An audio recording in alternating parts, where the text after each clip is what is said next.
الحمد لله وحده والصلاة والسلام على من لا نبي بعده أما بعد. قال الله تبارك وتعالى في القرآن المجيد والفرقان الحميد: فأعوذ بالله من الشيطان الرجيم بسم الله الرحمن الرحيم. ما كان محمد أبا أحد من رجالكم ولكن رسول الله وخاتم النبيين وكان الله بكل شيء عليما. محترم معزز علماء اکرام، عزیز ساتھیوں اور طلباء کرام، اس وقت جس موضوع سے متعلق مجھے دعوت دی گئی ہے وہ یقیناً جیسے مولانا ظہیر صاحب نے اس کا تعارف کرایا، یہ ہمارے لیے بہت ہی نازک اور حساس معاملہ ہے. عقیدہ ختم نبوت اور اس سے متعلق جو ہمارا عقیدہ ہے یہ اتنا نازک ہے، اتنا اہم ہے. اس کو اس سے سمجھ سکتے ہیں ہم کہ ایک شخص وہ ہے جو دعویٰ کرتا ہے کہ میں خدا کو مانتا ہوں، اور دعویٰ تو ہے خدا کو ماننے کا، لیکن وہ عقیدہ توحید کو نہیں مانتا. چاہے وہ جتنا بھی دعویٰ کرتا رہے، ہم اس کو عقیدہ توحید کو نہ ماننے کی وجہ سے مسلمان نہیں سمجھتے. کیونکہ دنیا میں بہت سے مذاہب کے ماننے والے ہیں جو اللہ تبارک و تعالیٰ کو ماننے کا دعویٰ کرتے ہیں، لیکن اس کے ساتھ وہ اللہ کی ذات کے ساتھ دوسروں کو شریک ٹھہراتے ہیں. تو ان کا یہ کہنا کہ ہم اللہ کو مانتے ہیں یہ قابل قبول نہیں ہوگا جب تک کہ اللہ کو وحدہ لا شریک نہ مانے، اللہ کو ایک نہ مانے، اس کے ساتھ کسی کو شریک نہ ٹھہرائے. ایسے ہی بالکل کلمے کا دوسرا جز جو ہے محمد الرسول اللہ صلی اللہ علیہ وسلم، یہ وہ معاملہ ہے، یہ وہ عقیدہ ہے کہ آپ صلی اللہ علیہ وسلم کو ماننے کا کوئی دعویٰ کر دے اور کہے کہ میں رسول اللہ صلی اللہ علیہ وسلم کو مانتا ہوں، لیکن آپ صلی اللہ علیہ وسلم کو آخری نبی نہیں مانتا، تو وہ چاہے جتنا دعویٰ کرتا رہے کہ میں نبی کریم صلی اللہ علیہ وسلم کو مانتا ہوں، لیکن آپ کو آخری نبی نہیں مانتا، تو اس کا یہ ماننا قابل قبول نہیں ہوگا اور وہ مسلمان نہیں کہلایا جائے گا. عقیدہ ختم نبوت کیا ہے، اس کو اچھی طرح سمجھنا چاہیے. عقیدہ ختم نبوت دراصل یہ ہے کہ اللہ تبارک و تعالیٰ نے جو سلسلہ نبوت کا سب سے پہلے انسان ہے آدم علیہ السلام سے شروع فرمایا تھا، اور انبیاء کرام کی ذات وہ ہے کہ جو انسانیت میں سب سے اعلیٰ ترین، سب سے بہترین اور سب سے زیادہ چنندہ اللہ کے مقرب ترین لوگ، یہ مبارک ذات، یہ مبارک جو ہے افراد، یہ وہ لوگ ہیں جنہیں اللہ تبارک و تعالیٰ نے اس بات کے لیے چنا کہ یہ انسانوں تک اللہ کا پیغام پہنچائے اور ان کو دنیا میں زندگی گزارنے کا سلیقہ سکھلائے اللہ کی رضا کے مطابق. اللہ تبارک و تعالیٰ نے ان کو اس بات کے لیے چنا کہ ہم سب کی ہدایت اور رہنمائی کا فریضہ انجام دیں. تو اللہ تبارک و تعالیٰ نے انسانوں میں سب سے پہلے انسان سیدنا آدم علیہ السلام کو جب دنیا میں بھیجا تو اللہ تبارک و تعالیٰ نے انہی کو نبی بنا کر بھیجا. اس کی کئی وجوہات میں سے ایک وجہ یہ ہے کہ اللہ تبارک و تعالیٰ انسانوں کو کبھی بھی اپنی ہدایات اور رہنمائی سے محروم نہیں کرنا چاہتا. کوئی ایک لمحہ بھی ایسا نہ ہو جس میں اللہ تبارک و تعالیٰ کی طرف سے کوئی ہدایت اور رہنمائی نہیں نہ ملے.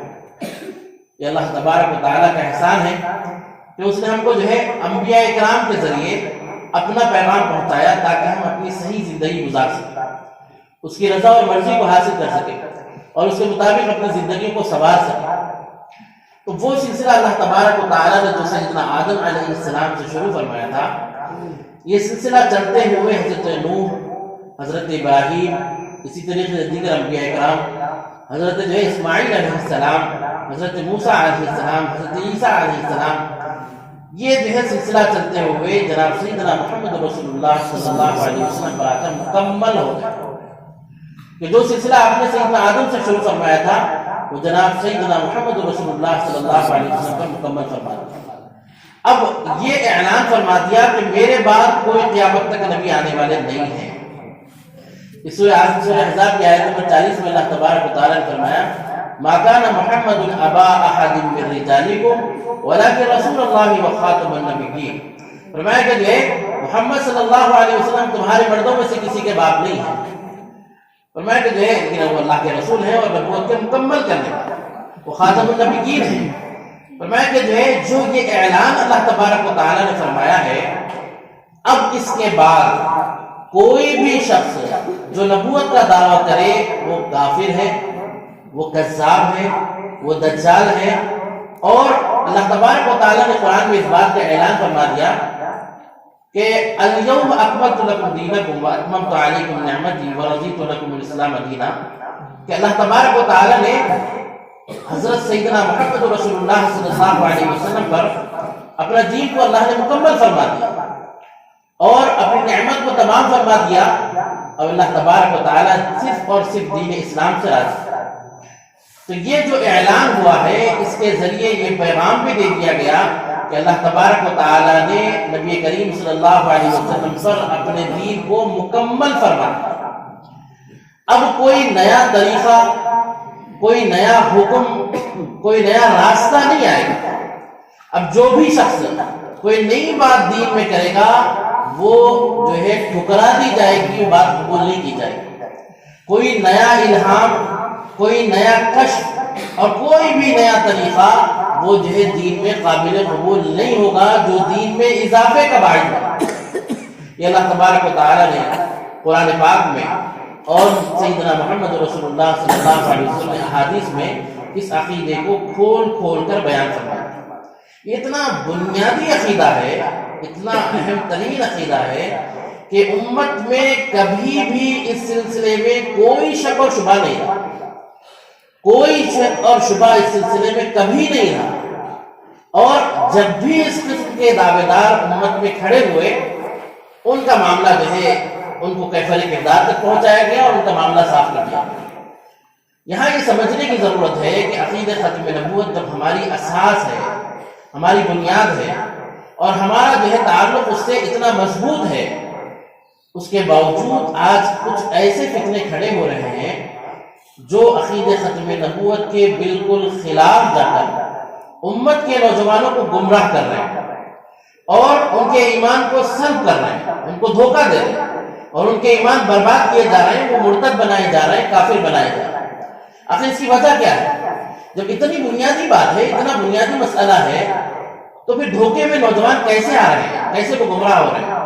مختصر اس کو سمجھیے کہ اصل بنیادی وجہ یہ ہے کہ یہ جو فتین ہیں لوگوں کو گمراہ کر رہے ہیں، ہر عام خاص آدمی جانتا ہے کہ عقیدہ ختم نبوت کیا ہے، کچھ نہ کچھ اس کے علاوہ اسے معلوم ہے کہ سیدنا محمد رسول اللہ صلی اللہ علیہ وسلم آخری نبی ہے، اب آپ کے بعد قیامت تک کوئی نبی آنے والے نہیں۔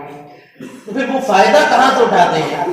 فائدہ یہاں سے اٹھاتے ہیں کہ آخری دور میں قیامت کے قریب جو سیدنا محمد رسول اللہ صلی اللہ علیہ وسلم نے قیامت کی بڑی نشانیوں کا ذکر فرمایا ہے، ان بڑی نشانیوں میں دو بڑی ہستیوں کے آنے کا ذکر کیا گیا، ایک حضرت مہدی اور دوسرے حضرت عیسیٰ علیہ السلام۔ یہ دو وہ شخصیات ہیں جن کے آنے کی خوشخبری سیدنا محمد رسول اللہ صلی اللہ علیہ وسلم نے دی۔ تو ان دو شخصیات کا نام لے کر اور اپنے آپ کو ان کی طرف جو ہے یہ منوانے کے بعد لوگوں کو دھوکہ دیا جاتا ہے۔ حالانکہ آپ صلی اللہ علیہ وسلم نے اس بات کو واضح طور پر بیان فرمایا کہ یہ شخصیات جو ہوں گی اور ان کے کیا کارنامے ہوں گے، ان کا تعارف کیا ہوگا، ان کا جو ہے ان کی صفات کیا ہوگی، ساری کی ساری اللہ کے نبی صلی اللہ علیہ وسلم نے بتلا دی، تاکہ کوئی دھوکہ دینے والا، کوئی شرارت کرنے والا، کوئی ڈاکو جو ہے وہ مسلمانوں کے ایمان کو برباد نہ کر سکے۔ اسی بنیاد پر جو ہے مختصر یہ سمجھیے، اللہ کے نبی صلی اللہ علیہ وسلم نے حضرت مہدی کی جو وضاحت فرمائی ہے، حضرت مہدی کے بارے میں فرمایا کہ ان کا نام میرے نام پر ہوگا، یعنی ان کا نام محمد ہوگا۔ فرمایا کہ ان کے والد کا نام میرے والد کے مطابق ہوگا، یعنی عبداللہ ہوگا۔ فرمایا کہ وہ خاندان کس کا ہوگا، فرمایا کہ وہ میرے خاندان سے ہوں گے۔ فرمایا کہ جو ہے المہدی کو منی، فرمایا کہ میرے خاندان سے ہوگا، اور فرمایا کہ جو ہے مہدی میرے خاندان سے اور حضرت فاطمہ کی اولاد میں سے ہوگا۔ پھر فرمایا کہ جو ہے حضرت مہدی کی جو ہے کہاں پر آئیں گے، فرمایا کہ وہ مدینہ منورہ کے رہنے والے ہیں۔ فرمایا کہاں پہچانے جائیں گے، فرمایا کہ مکہ مکرمہ میں پہچانے جائیں گے۔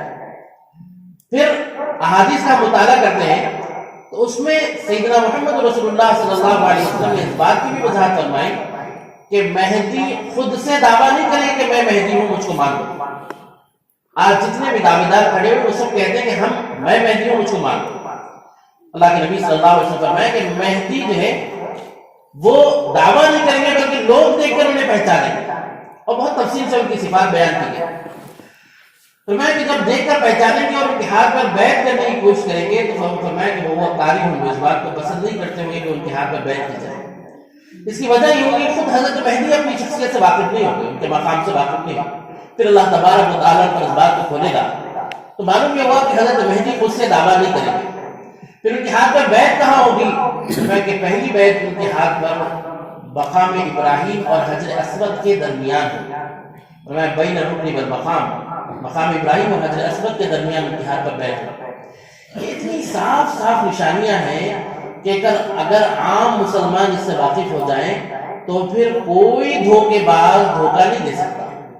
مثال کے طور پہ ہندوستان میں کھڑا ہونے والا کوئی شخص جس کا خاندان سیدنا محمد رسول اللہ صلی اللہ علیہ وسلم کا خاندان نہیں ہے، وہ حضرت فاطمہ کی اولاد میں سے نہیں ہے، وہ مکہ اور مدینہ کبھی گیا بھی نہیں ہے، وہ اٹھ کر دعویٰ کر دے کہ میں مہدی ہوں، تو یہ کتنی بڑی جرأت کی بات ہے، کتنا بڑا مذاق ہے احادیث کے ساتھ، اور کتنا بڑا دھوکہ ہے۔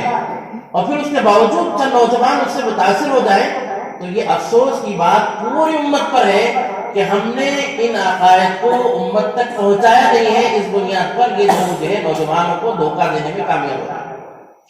کتنی آسان سی بات ہے، محمد نام ہوگا، والد کا نام عبداللہ ہوگا، مدینے کے رہنے والے ہوں گے، مکے میں پہچانے جائیں گے، خاندان سیدنا محمد رسول اللہ صلی اللہ علیہ وسلم کا ہوگا۔ پہلی بیعت ان کی جو ہے مکے میں خانہ کعبہ کے پاس مطاف میں ہوگی۔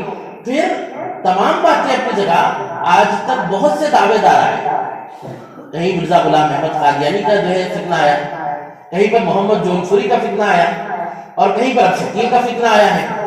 تو یہ تمام فتنے جتنے بھی آئے، ان لوگوں کا عجیب معاملہ یہ ہے کہ انہوں نے مہدی منوایا، چند نادان نوجوانوں کو منوا لیا کہ میں مہدی ہوں، جو بالکل احادیث سے واقف نہیں تھے، جو ہے سیدنا محمد رسول اللہ صلی اللہ علیہ وسلم کی تعلیمات سے واقف نہیں تھے، ان کو منوا دیا۔ اب سوال یہ ہے کہ مہدی آئیں گے کیوں، کیا وجہ ہے کہ حضرت مہدی کو بھیجا جائے؟ ایک طرف قرآن حدیث نے یہ بات کا اعلان کر دیا کہ سیدنا محمد رسول اللہ صلی اللہ علیہ وسلم کے بعد نبوت بند ہو گئی، اب کوئی نبی آنے والے نہیں ہیں، تو پھر مہدی کون ہوں گے، کیوں آئیں گے، کیا کام کریں گے؟ بہت سے لوگوں نے دعویٰ کیا، بہت سے لوگوں نے گمراہ کیا لوگوں کو، لیکن آخر آئیں گے کیوں؟ کیا ان سے اللہ تبارک و تعالیٰ نے ان کے حق میں کام رکھا ہے، ان کا کاز کیا ہوگا؟ یہ بہت اہم بات سمجھنے کی ہے، اور اگر وہ سمجھ لیں تو پھر ان چھچوروں کی کوئی حقیقت نہیں رہے گی۔ یہ جو ہے جو جوکر قسم کے جو ہے جو مہدی کھڑے ہوئے ہیں اور لوگوں کو گمراہ کر رہے ہیں، ان کی کوئی وقت ہی نہیں ملے گی کہ حضرت مہدی کا مقام کیا ہے، ان کا مرتبہ کیا ہے۔ حضرت مہدی جو ہیں جن کے بارے میں احادیث میں سیدنا محمد رسول اللہ صلی اللہ علیہ وسلم نے بتایا ہے، فرمایا کہ حضرت مہدی اس دنیا میں جس وقت فتنہ اور فساد سے دنیا بھر جائے گی، اس وقت عدل اور انصاف کو قائم کرے گا۔ دنیا میں جو ہے ظلم اور جور سے دنیا بھری ہوئی ہوگی، فرمایا کہ جو ہے اس کو عدل اور انصاف سے بھر دے گا۔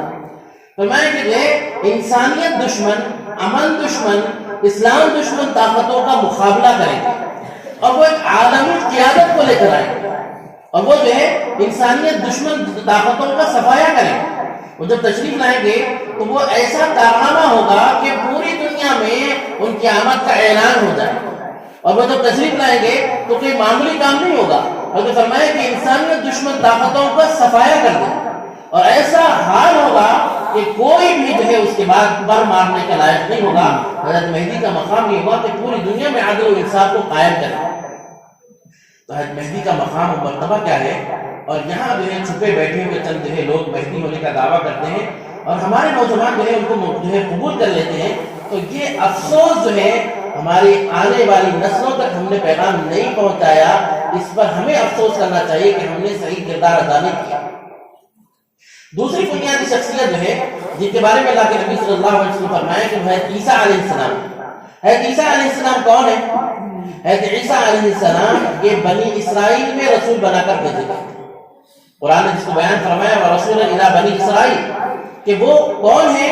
فرمایا کہ حضرت عیسیٰ علیہ السلام یہ ابن مریم ہے. کون ہے؟ ابن مریم، مریم کے بیٹے. انہیں مریم کے بیٹے کیوں کہا گیا؟ ہر شخص کو اس کے باپ کے نام سے یاد کیا جاتا ہے. یہاں حضرت عیسیٰ علیہ السلام کو ان کی والدہ کے نام سے یاد کیا جاتا ہے. اس کی بنیادی وجہ جو ہے وہ یہ کہ اللہ تبارک و تعالیٰ نے جیسے سیدنا آدم علیہ السلام کو اپنی قدرت سے بغیر ماں باپ کے پیدا فرمایا تھا، اپنے حکم سے پیدا فرمایا تھا، ویسے ہی حضرت عیسیٰ علیہ السلام کو اپنی قدرت کے اظہار کے لیے اللہ تبارک و تعالیٰ نے بغیر باپ کے صرف مریم کے بدن سے پیدا فرمایا. تو یہ جو خصوصیت ہے کہ ان کو اللہ تبارک و تعالیٰ نے بغیر باپ کے پیدا فرمایا، یہ جو اللہ تبارک و تعالیٰ کا نظام ہے اِنَّا خَلَقْنَاكُم مِّن ذَكَرٍ وَأُنثَىٰ کہ ہم نے تم کو ایک مرد اور ایک عورت سے پیدا فرمایا، اس سے ہٹ کر اپنی قدرت کا جو اظہار فرمایا ہے یہ دراصل حضرت عیسیٰ علیہ السلام کی خصوصیت ہے. اللہ تبارک و تعالیٰ نے آپ کو اسی لیے ابن مریم سے قرآن نے یاد کیا اور قرآن نے اس بارے میں بہت تفصیل سے بیان فرمایا. تو یہاں پر یہ بات سمجھیے کہ حضرت عیسیٰ علیہ السلام ابن مریم ہے جو مریم کے بیٹے ہیں. اللہ کے نبی صلی اللہ علیہ وسلم نے قرآن پاک میں اس بارے میں وضاحت کی گئی کہ حضرت عیسیٰ علیہ السلام اس دنیا میں دوبارہ تشریف لائیں گے. کیوں تشریف لائیں گے؟ معاملہ یہ ہوا کہ حضرت عیسیٰ علیہ السلام جس وقت تشریف لائے تھے اس وقت ان کے جو مخاطب تھے یہودی، انہوں نے حضرت عیسیٰ علیہ السلام کی مخالفت کی اور آپ کو جو ہے قتل کرنے کی سازش کی. اللہ تبارک و تعالیٰ نے آپ کو بچایا اور فرمایا کہ جو یہودیوں کا عقیدہ ہے کہ ہم نے حضرت عیسیٰ علیہ السلام کو قتل کیا ہے، اور عیسائیوں کا عقیدہ ہے کہ حضرت عیسیٰ علیہ السلام نعوذ باللہ وہ سولی پر چڑھ گئے کفارے کی بنیاد پر. فرمایا کہ جو ہے قرآن نے فرمایا وما قتلوه وما صلبوه، نہ انہیں قتل کیا گیا نہ وہ سولی پر چڑھے گئے. پھر ہوا کیا؟ فرمایا کہ جو ہے وما قتلوه یقینا، فرمایا کہ ہم نے ہرگز قتل نہیں کیا گیا. فرمایا کہ بل رفعه اللہ الیہ، بلکہ اللہ نے اپنے پاس ان کو آسمان پر اٹھایا. یہ قرآن نے صاف اعلان کیا. دوسری یہ فرمایا کہ وَإِن مِّنْ أَهْلِ الْكِتَابِ إِلَّا لَيُؤْمِنَنَّ بِهِ قَبْلَ مَوْتِهِ، کہ ضرور بھی ضرور اہل کتاب ایمان لائیں گے حضرت عیسیٰ علیہ السلام پر ان کی موت سے پہلے. معلوم یہ ہوا کہ حضرت عیسیٰ علیہ السلام کی موت واقع نہیں ہوئی ہے اور حضرت عیسیٰ علیہ السلام کو اللہ تبارک و تعالیٰ نے آسمان پر اٹھا دیا ہے. وہی عیسیٰ علیہ السلام قیامت کے قریب دوبارہ اس دنیا میں تشریف لائیں گے، جس کو احادیث میں بہت کھول کھول کر بیان کرنا ہے. واللہ لینزلن ابن مریم، فرمایا کہ اللہ کے نبی صلی اللہ علیہ وسلم نے قسم کھاتا بیان فرمایا کہ ضرور بھی ضرور حضرت عیسیٰ علیہ السلام تم میں نازل ہوں گے. فرمایا کیسے نازل ہوں گے؟ فرمایا حاکم بن کر، عادل بن کر. اور فرمایا کہ حضرت عیسیٰ علیہ السلام تشریف لائیں گے تو کیا وجہ ہے کہ 2000 سال ہوئے حضرت عیسیٰ علیہ السلام آسمان پر اٹھا لیے گئے اور اب وہ جو ہے دوبارہ دنیا میں بھیجنے کی ضرورت پیش آ رہی ہے؟ اس کی وجہ کیا ہے؟ معاملہ یہ ہے کہ اس سلسلے میں علماء اکرام نے وضاحت فرمائی کہ حضرت عیسیٰ علیہ السلام جو بنی اسرائیل کی طرف رسول بنا کر بھیجے گئے تھے، اس وقت کے یہودیوں کو جو اللہ تبارک و تعالیٰ نے کتاب تورات عطا فرمائی تھی اس میں انہوں نے بشارت دی تھی کہ ایک ایسے رسول آنے والے ہیں جن کی تم اتباع کرو گے تو اللہ تبارک و تعالیٰ تمہیں جو ہے مقام و مرتبہ عطا فرمائے گا. انہوں نے وہ عیسیٰ علیہ السلام جو حقیقی تشریف لائے ابن مریم، ان کے بارے میں تہمت لگائی اور ان کو نہیں مانا. تو معاملہ یہ ہوا ان کو ماننے کے بجائے جو مسیح دجال جو دنیا کا سب سے بڑا فتنہ آنے والا ہے، انہوں نے اس کو اپنا مسیحا سمجھا. تو معاملہ یہ ہے کہ وہ اس بنیاد پر اس مسیح دجال کا انتظار کر رہے ہیں اور اس کے لیے پوری کوششیں اور پوری طاقتیں لگائے ہوئے ہیں. ہر قسم کی جو ہے طاقتوں کو اس کے لیے جمع کر رہے ہیں، وسائل کو جمع کر رہے ہیں. تو معاملہ یہ ہوگا کہ اللہ تبارک و تعالیٰ ان دونوں کو، سچے اور جھوٹے کو جمع فرما دے گا، اور سچے اور جھوٹے کو جب جمع فرمائے گا تو اللہ تبارک و تعالیٰ سچے مسیح سیدنا عیسیٰ علیہ السلام کو اس وقت فتح نصیب فرمائے گا اور جھوٹے کا خاتمہ کرے گا. تو اس اعتبار سے جو ہے یہ ایک بہت بڑا پیغام ہوگا پوری انسانیت کو. تو یہ حضرت عیسیٰ علیہ السلام دوبارہ تشریف لائیں گے. اب معاملہ یہ ہے کہ یہ شخص شکیل بن حنیف جو اس وقت فتنہ جو کھڑا ہوا ہے اور بہت تیزی کے ساتھ بہت بڑی تعداد میں نوجوان اس فتنے سے متاثر ہو رہے ہیں، یہ نوجوانوں کو جو گمراہ کیا جا رہا ہے یہ اصل میں دو باتیں کہہ کر جو ہے گمراہ کر رہا ہے. ایک طرف وہ کہتا ہے کہ میں مہدی بھی ہوں، اور دوسری طرف کہتا ہے کہ میں عیسیٰ علیہ السلام بھی ہوں. نعوذ باللہ ثم نعوذ باللہ. دونوں شخصیات اپنے لیے جو ہے کہتا ہے کہ دونوں میں ہوں. یہ بات کیسے ممکن ہو سکتی ہے کہ ایک طرف مہدی ہو اور دوسری طرف عیسیٰ علیہ السلام اور وہ دونوں ایک ہی ہوں؟ کیسے ممکن ہے؟ حالانکہ حضرت مہدی یہ بنی اسماعیل میں سے ہوں گے. اللہ کے نبی صلی اللہ علیہ وسلم کا خاندان بنی اسماعیل ہے، اور حضرت مہدی کے بارے میں اللہ کے نبی صلی اللہ علیہ وسلم فرمایا کہ وہ میرے خاندان سے ہو. حضرت مہدی کا خاندان بنی اسماعیل ہے اور حضرت عیسیٰ علیہ السلام کا خاندان بنی اسرائیل ہے. خاندان دونوں الگ ہیں. حضرت عیسیٰ علیہ السلام کے بارے میں قرآن کہا وہ جو ہے ابن مریم اور عیسیٰ علیہ السلام ہے، ان کا نام الگ ہے، اور ان کا نام جو ہے فرمانے کہ میرے نام پر ہوگا، محمد ہوگا. یہاں پر جو اللہ کے نبی صلی اللہ علیہ وسلم فرمایا کہ آنے والی ذات جو حضرت مہدی کی ہوگی وہ مدینہ منورہ کے رہنے والی ہوگی، مکے میں آئے گی. اور حضرت عیسیٰ علیہ السلام کے بارے میں فرمایا کہ وہ دمشق میں آئیں گے. تو اب دونوں کی آنے کی جگہ الگ، دونوں کا کام الگ، دونوں کا نام الگ، دونوں کے خاندان الگ، یہ دونوں جو ہے ایک کیسے ہو سکتے ہیں؟ معلوم یہ ہوا کہ یہ جو سارا کا سارا معاملہ جو ہے، سارا کا سارا ماجرا یہ ہے کہ یہ جو سارے نوجوان متاثر ہو رہے ہیں، یہ سارے کے سارے نوجوان دھوکے کا شکار ہو رہے ہیں. کیوں؟ کیونکہ ان تک صحیح اسلامی عقیدہ نہیں پہنچا. اس سلسلے میں ہم نے جو محنت کرنی چاہیے تو وہ نہیں کی. آج جو ہے چونکہ اس بات کو سمجھنے کی ضرورت ہے کہ ارتداد پھیل رہا ہے، صرف یہ ایک شکل میں نہیں بلکہ اور بھی بہت سی شکلیں ہیں جہاں پر جو ارتداد پھیل رہا ہے. کہیں پر جو ہے اسلام بیزاری ہے، کہیں پر الحاد ہے، کہیں پر انکار حدیث ہے، کہیں پر یہ فتنے جو ہے دجالی فتنے ہیں. یہ تمام کے تمام کی بنیاد یہ ہے کہ جو امت اللہ تبارک و تعالی نے جس کو داعی بنا کر بھیجا تھا وہ آج مدعو بن گئی. اس کی وجہ یہ ہے کہ ہم نے داعیانہ صفات اپنے اندر سے نکال دی. اس بنیاد پر آج یہ دھوکے کا شکار ہو رہے ہیں.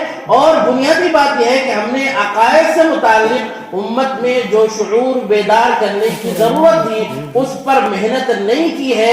اس وجہ سے آج ہمارے سامنے یہ حالات ہے. بھائیوں، ارتداد کا مسئلہ اتنا سنگین ہے، اتنا سنگین ہے، اس کو سمجھنے کی ضرورت ہے.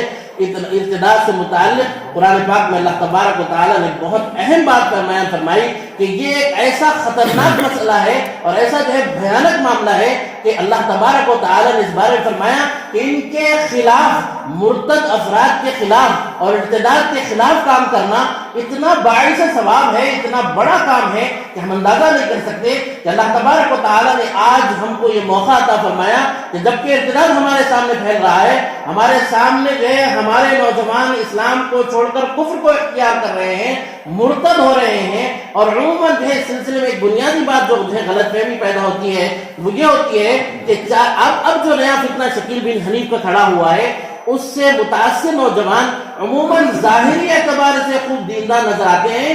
داڑھی ہوتی ہے، ٹوپی ہوتی ہے، کرتا اور پائجامہ ہوتا ہے، اور یہ جو ہے یہ تمام چیزیں، نماز، روزہ، ساری چیزیں جو ہے ظاہری طور پر اختیار کرتے ہیں. اس کے باوجود کافر ہیں. کیوں ہیں کافر؟ اس بات کو سمجھنے کی ضرورت ہے. عموماً جو ہے اس سے دھوکہ ہوتا ہے اور بہت سے لوگ سمجھتے ہیں کہ جب نماز پڑھ رہا ہے، روزہ رکھ رہا ہے، قرآن پڑھنے کا دعویٰ کر رہا ہے اور ساری چیزیں ہیں تو پھر کافر کیسے ہوا؟ یہ بات سمجھ میں نہیں آتی. اس سلسلے میں جو ہے بہت تفصیل کا تو موقع نہیں ہے، بہت مختصر آپ کے سامنے ایک بات بتاؤں.